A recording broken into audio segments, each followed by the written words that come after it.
ये क्या है जी? मैग्मा क्या है? अरे लावा। जब ये पृथ्वी के अंदर है तो क्या है? मैग्मा। और जब पृथ्वी से बाहर निकल गया तो क्या है?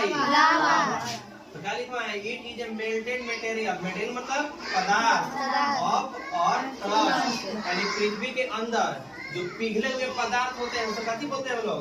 मैग्मा। और वही मैग्मा जो वोल्केनो पर्वत से बाहर निकलने लगता है उसे लोग क्या बोलते हैं जी? Lava. It is out from volcano in the form of melted rocks. In the form of melted rocks.